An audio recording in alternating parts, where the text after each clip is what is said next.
Basically, if it moves and it's got lighting and electronics on it, we'll give it a go. We've always been, the first to be there, or certainly one of the first to be there. But it genuinely makes my job so much easier having the right people around me. And we've got 15,000 odd products, probably even more. Which ones do you want? It's really quite difficult. I don't necessarily agree with our direction, but we give away so much information for nothing.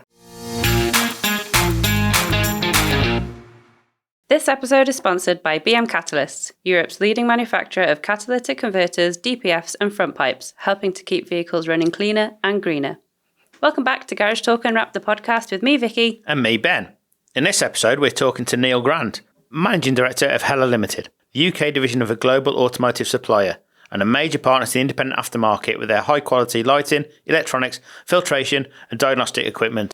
I've been really looking forward to this one because it feels like we just got a friend with us in the studio. An old friend. All right, don't insult him. He's sat over there just smiling. Look, is that a friend you've had for a while, or an old friend as in he's old age? Friend for a while. I was going to say thanks for the nice warm intro, but I'm going to take that back now.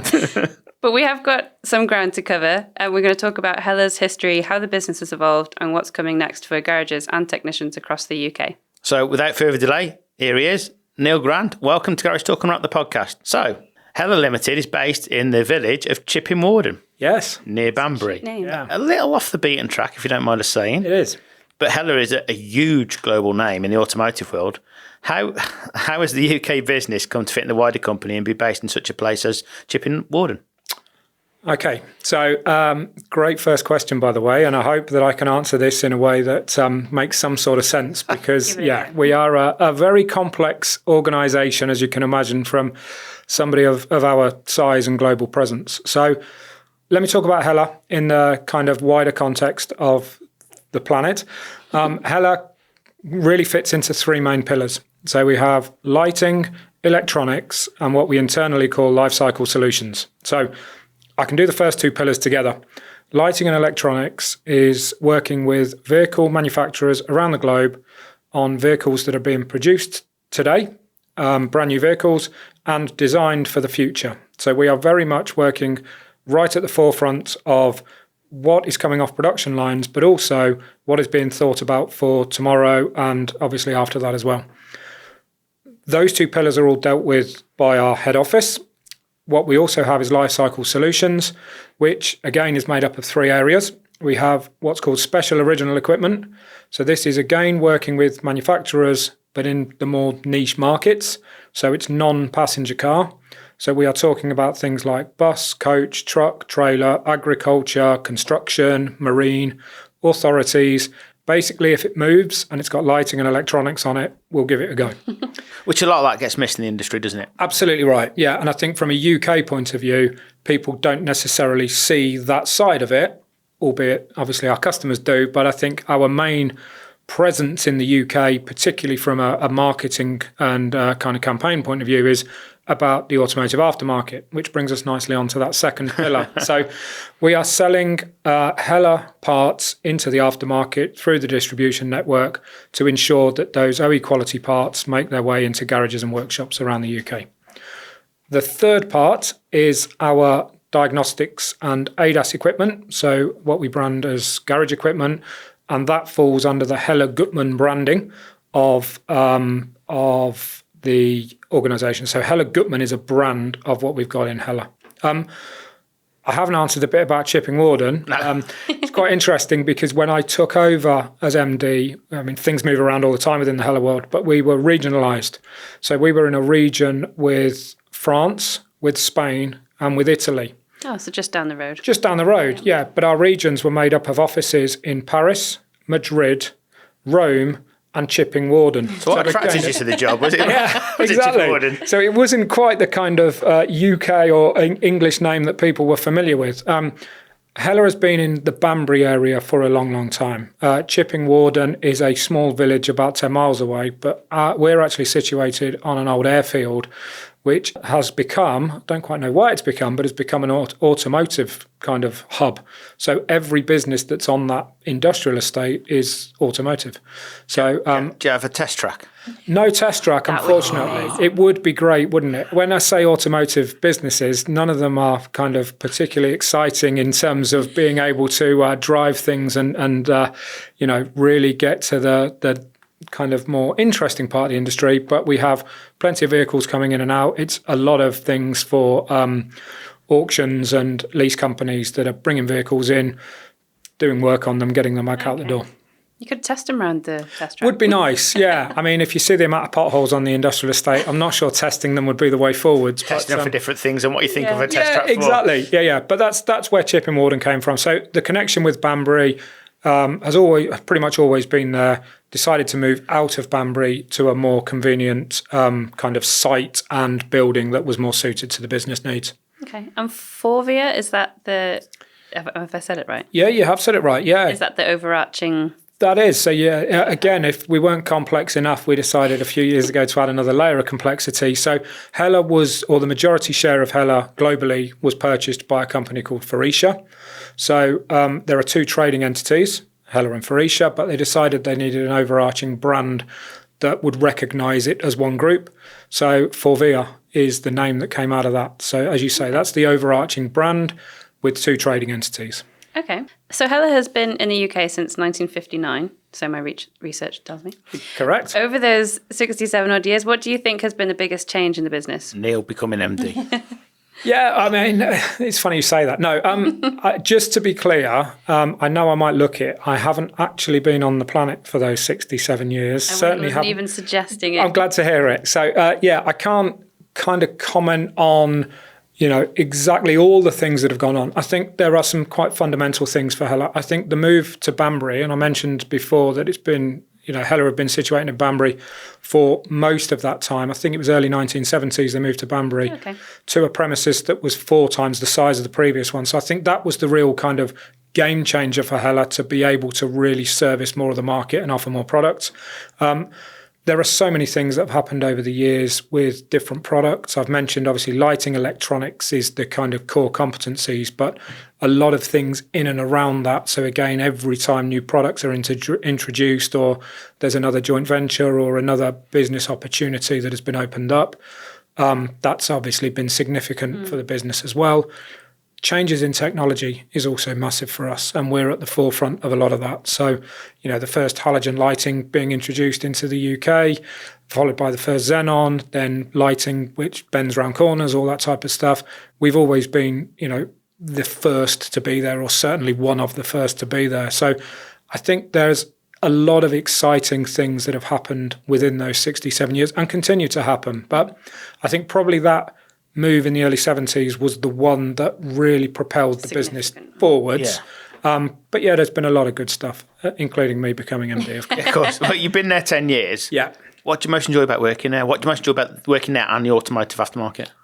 The thing I enjoy about both, I think the team, it's people, is the short answer. I think the team that we have in Hella in the UK is something that I'm incredibly proud of. I think if I was to look back at what one thing would I say I'm proud of achieving in the time that I've been there already, it would be the team that we've assembled, which is fantastic.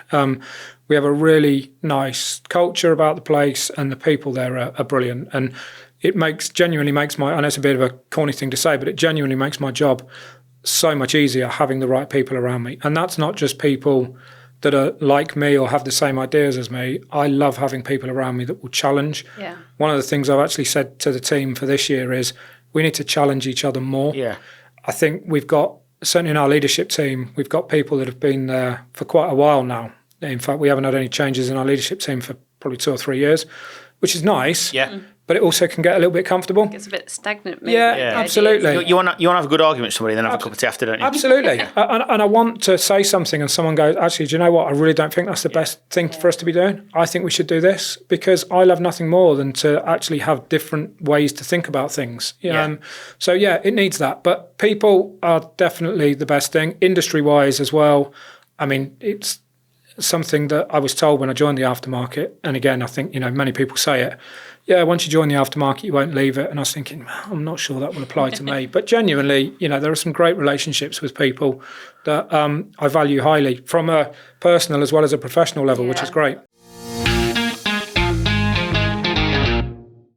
When it comes to engine management, getting it right comes down to understanding 4 key pillars: pressure, position, emissions and temperature. These 4 pillars affect one another, so perfecting your engine management offering needs to take care of all 4. That's why more workshops put their trust in NTK Vehicle Electronics. Their OE quality sensors keep your data accurate, your diagnostics sharp and your fixes right the first time. Stock NTK and take control of engine management. 4 pillars, 1 brand, total confidence. To discover more about NTK parts, check out ngkpartfinder.co.uk today. Are you tired of chasing car parts over the phone? PartSync connects trade buyers with trusted suppliers in one platform. No calls, no delays, just parts. Get real choice, new, used or genuine OEM.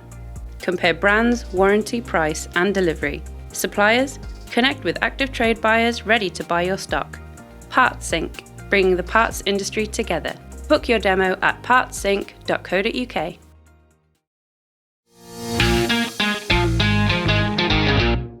think when you talk automotive, there are some big businesses within the automotive space that have got big names and everybody wants to talk about. But the aftermarket is genuinely a great place to be. Do you think that's why people stick around then? It is because of the people? Or is it because there are so many different opportunities within the industry that you can still have that link to aftermarket or some kind of role that you've had before, but it could be something completely different because you've got motor factor suppliers, manufacturers, you've got so many different facets you could choose from? Or do you think it is because I'm still going to be around these kind of people, that's why I want to stay? I think the answer is it's a bit of both. I think that, there are people that will have been in the aftermarket and think, I really don't want to leave this industry. I want to stay within it. And then I think there is also the point that you make of actually you don't need to stay in the same job for your whole career to stay in it. I think there is the ability to be able to move around and do different things within it at different levels of the industry. So, I think it's probably a bit of both of that. Well, 6 years ago, you changed your job. Yes. Same company. Yeah. And became what's known as the managing director. Mm-hmm. We call it the God. Did you have a plan when you went in, and what did you focus on implementing first? Yeah, I love that question. Did you have a plan, or were you just going to wing it? You kind of the way that comes across. Because sometimes it's working correctly. You just want to. It's evolution against revolution. Yeah, I think the one thing that I would say is, having been in the business, there were things that I could see. And you're always going to look at things and think, if I was making the ultimate decision, I might do them slightly differently. We had a good thing at the time. I think the way that it had been running was good. It was successful. I mean, if you looked at the numbers, we were doing some very, very good things. You were looking at numbers? Yes. Yeah, absolutely. I was looking at them closely, obviously, with the previous role. So it wasn't necessarily a case of, right, we've really got to overhaul a lot of things. I think the one thing that I really wanted to concentrate on, and again, where I could see that there was a bit of work to be done. And we'd already gone through a bit of a transitional phase centrally. Again, it happens, every now and again in terms of we make some changes structurally to things. So we'd already gone through a bit of that. So I think my first thing was really about people. I really wanted to make sure that the people felt they were working within an environment and a culture that they felt comfortable in. It was engaging the team. Engaging and not being afraid to speak your mind, I think, was one thing that I was really keen on, because I've always had the same thing. I'm not, you mentioned the managing director or God or whatever you just called it. I'm not one of these that sees myself as being any different. No. I work in a team. I mean, ultimately the buck stops with me, but it's a team process and a team effort. And so, as I mentioned before, about wanting people to challenge me, you've first got to feel comfortable to speak. Yeah, absolutely. And I think that was one thing I was particularly focused on is let's make sure we've got an environment that people are comfortable to speak their mind, and then we can make the right decisions. I mean, bearing in mind, I was from a finance background. There were more specialists in our business than me when it came to the aftermarket and understanding the needs of the aftermarket.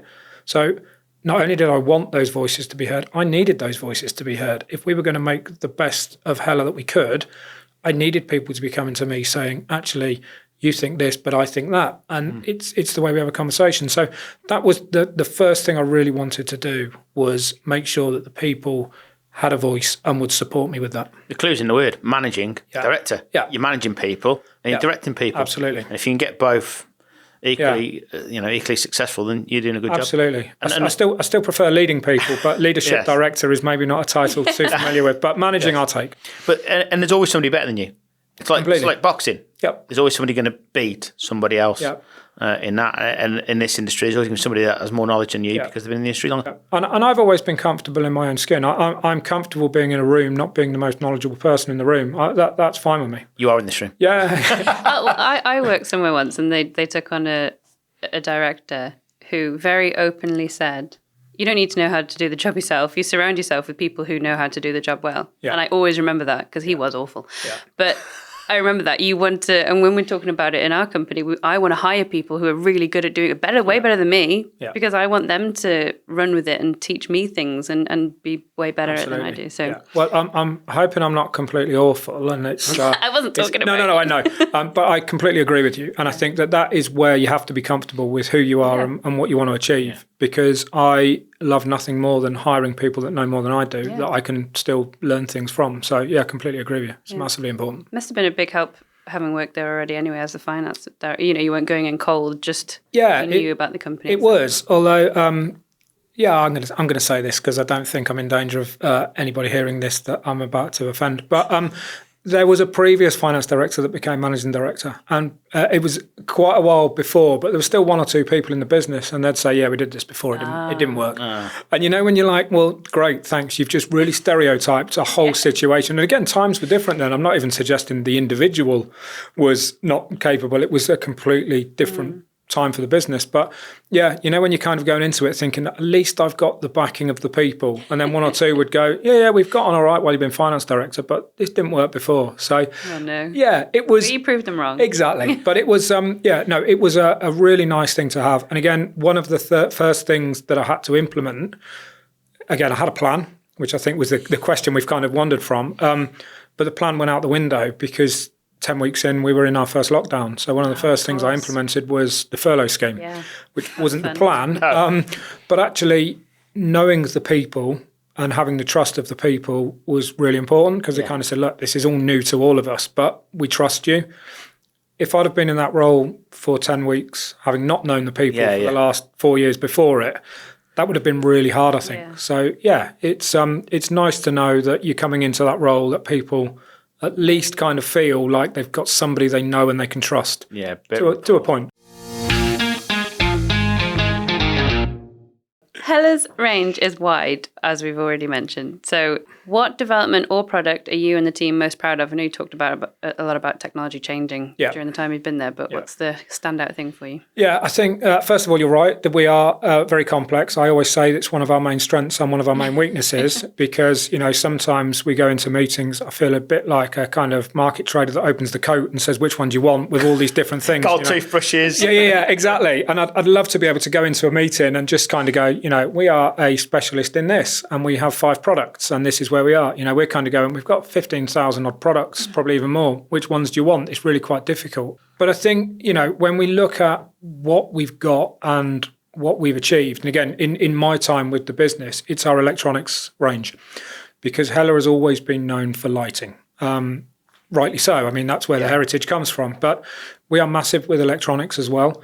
And we have taken our electronics business from what was a little bit of a kind of sleeping giant in terms of the opportunity into something now that is rivaling lighting in terms of the turnover that we do with it. So in the 6-7 years since I've taken over as MD, we've grown the electronics business by more than 300%, which is fantastic. And we have so many good products within it. There are those in the industry that are aware of it, and that's why we're successful with it. But there are still so many that still, don't make that association enough with us for electronics. So if I had to pick one, because it's a success story, but also because I think it's one that really we are able to fully explain some good OE competency, it would be electronics. Are you feeling under pressure with TPMS? Choose AutoGem, the award-winning provider of aftermarket TPMS solutions and the key workshop consumables you use every day. Our iSensor TPMS tools and parts are some of the easiest to use. They're developed and manufactured in world-leading facilities, giving you a trusted all makes, all models solution.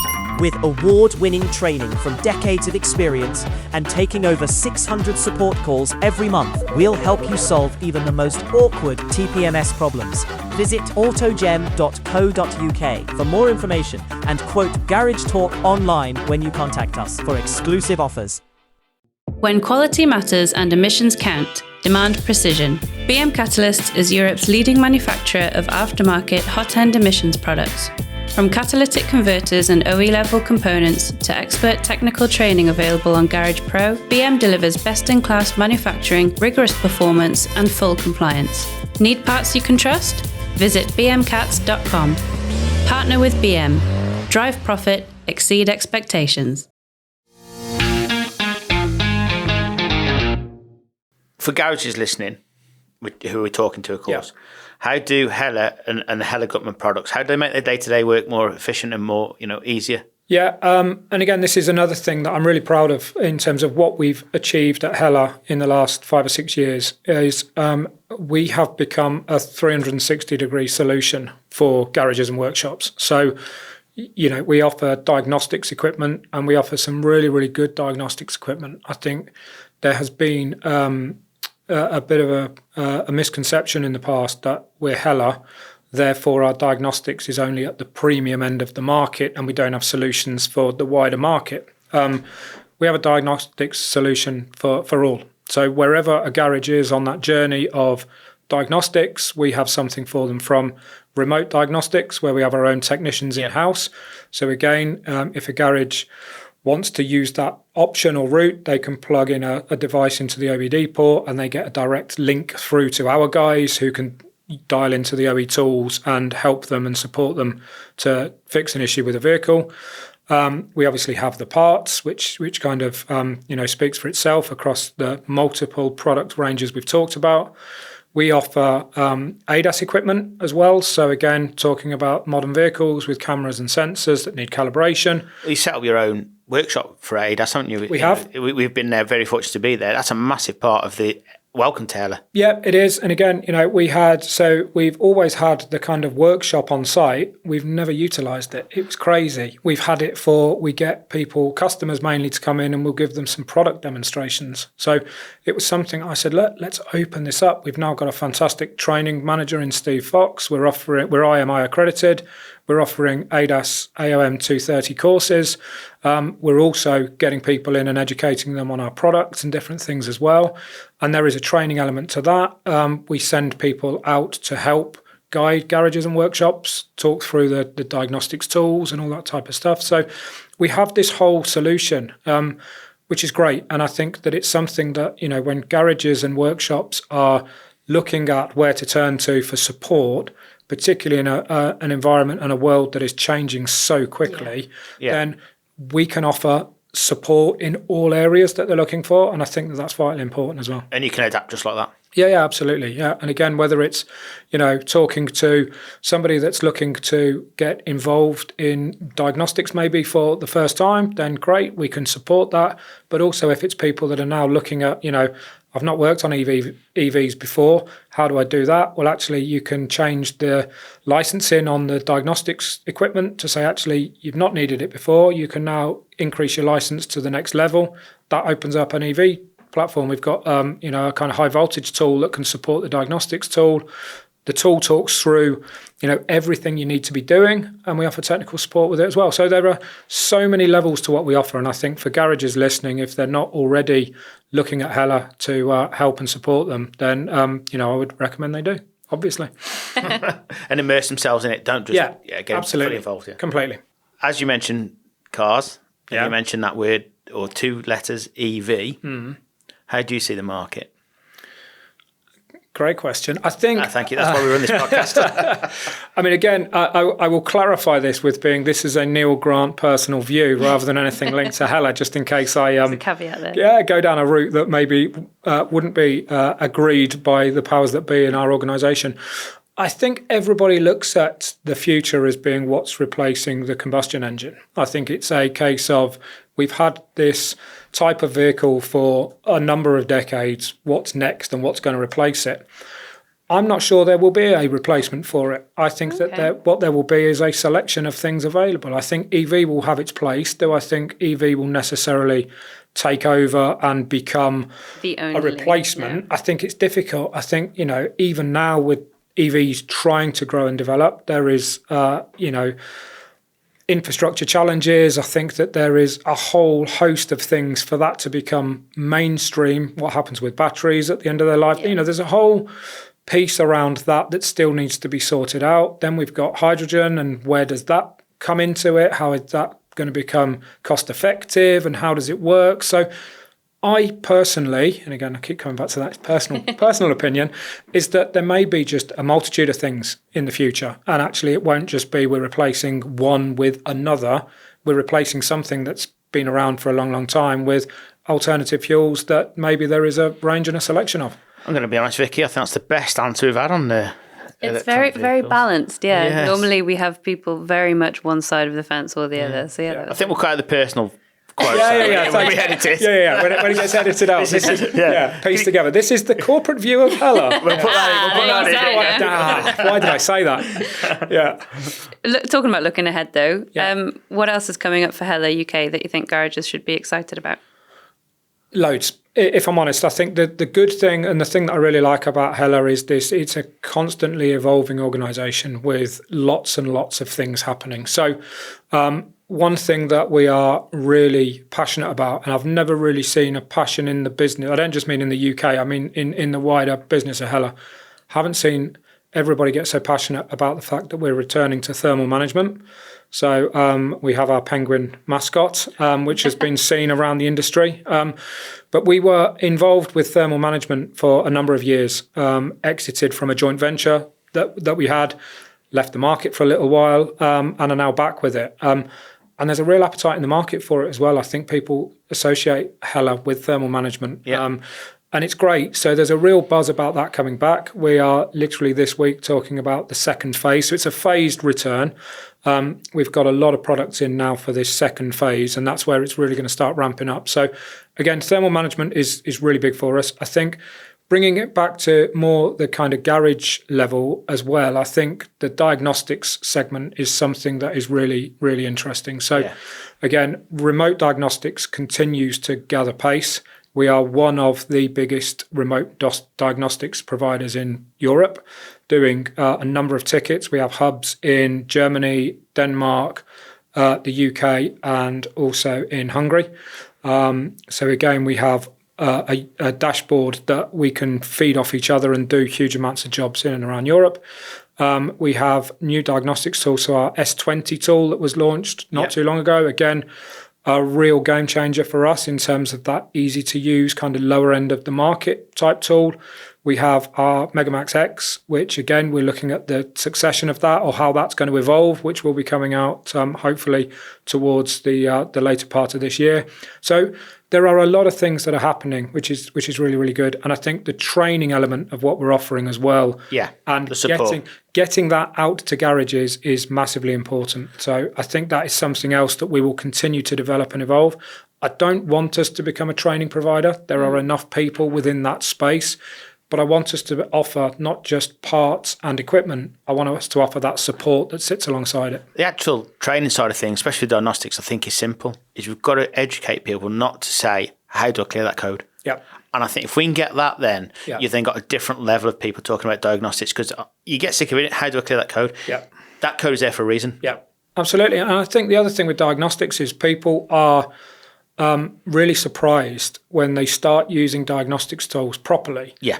just at what the tool can actually offer them and what it can do. Because I think you're right. I think it's a case of, with a lot of people and a lot of garages that I talk to, they have a tool and they probably, it's a bit like me with my iPhone probably, they probably use 10% of its capabilities. I think it's really when you start to actually try and understand what else can I do with this, that's where the real value comes in. So I agree. I think, thinking about diagnostics as a tool that will aid you to do a lot of things rather than just how do I clear a code and get rid of it, I think is massively important. Yeah. That's really interesting. And I don't think it's specific to, aftermarket garage equipment. I mean, it's like this mixer. We explored everything to do that. Although I was very impressed that you knew how to use TikTok on an iPhone there. Of course I do. Yeah. His other phone's a Nokia 3210. Yeah, exactly. Yeah. But it's like AI. AI is a tool. Yeah. And this is what we've got to get used to, is a tool. It's all about the information you take out of that or put into it. Yeah. Not just relying on it to do it for you. Or clearing it. Yeah, exactly. Neil, it's been absolutely fascinating to hear your insights and learning more about Hella, the products and that you're bringing on board as well, and how you're supporting garage and technicians across the UK. Before we wrap up, and for listeners that do want to immerse themselves in the Hella, because I think that's the key for Hella, that you have to immerse yourself into Hella. Yeah. How do they find out more about your ranges, the Gutman range, etc., and where's the best place for them to go in the training? So this is a bit of a bugbear for me in that this is a corporate decision that has been taken, and I don't necessarily agree with our direction, but we give away so much information for nothing. And it's on our Hella Tech World. So if you go onto any good search engine and type in Hella Tech World, you sign up free of charge and you get access to so much information, not just on Hella and its products, but there are videos on there are training bits and pieces.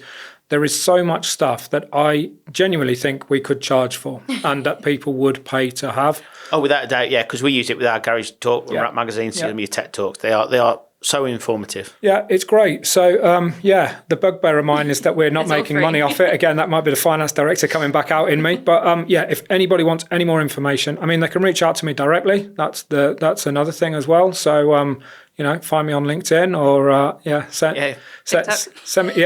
send me an email, neil.grant@forvia.com, and I'm happy to receive those. But Hella Tech World is amazing. And if anybody wants to know more about us, that's the best place to go.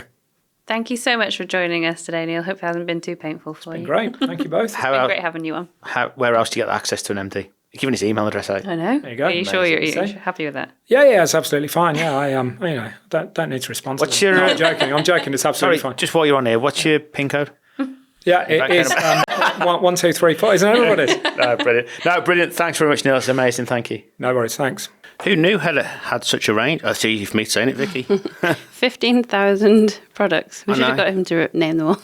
And I still don't know 14,500 of them. I don't think. I'm an amazing range, and I think just the quality as well. I get people doing products, but to do 15,000 of that quality. Yeah, they are great. And if you ever get a chance to go to Banbury and have a look, they've got a showroom with lots of their products on display, so definitely worth a visit. Definitely. Have a look at their academy as well. Do you think people realise how much Hella's in their car? Probably not. No. Do you think you've got to grips with the structure of Hella? No. No. I just know Neil. I know Neil, Ian, Foxy, Ricardo, Helen. I love you've given him the nickname Foxy. Foxy. He never said, "Call me Foxy." I know. Sorry, Steve. Sorry, Stephen. Stephen. Is it Stephen? I think so. I apologise. Sorry. Yeah. Brilliant.